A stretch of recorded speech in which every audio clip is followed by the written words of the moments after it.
diyaar ayaan u ahay sidaan horay idinkugu sheegay in aan la fariisto qof kasta oo cabasho sheeganaya haddii ahaan lahayd mid doorasho mid amni iyo mid kaleba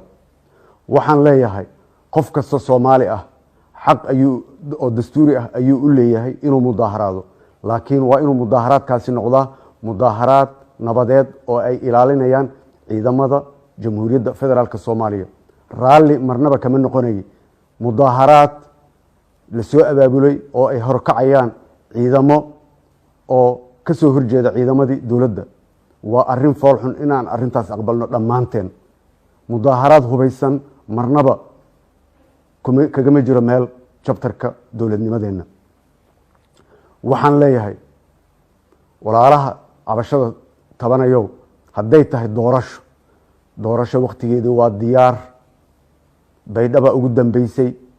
oo aan guddi farsamo u diray oo 5 maamul goboleed gobolka Banaadir iyo dawladda dhexe ay halka ku kulmeen 14 qofood waxa ay noo soo diyaariyeen heshiiskaas oo lagu heshiiyay in lagu saxiixdo madaxda maamul goboleedyada iyo dawladda iyo gobolka Banaadirba magaalada Muqdisho si kasta yeelay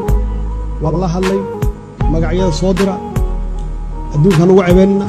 shacabka Soomaaliyeed san qalbi jabin idinka waxaan samaystay wixii aan rabay waa iga soo kaxeyseen intaas oo jeer iyo tanaasul idin sameeyay waxa mad oo dhan baa arkaysay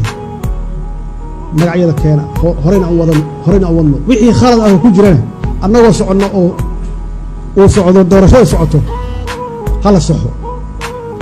waa la diiday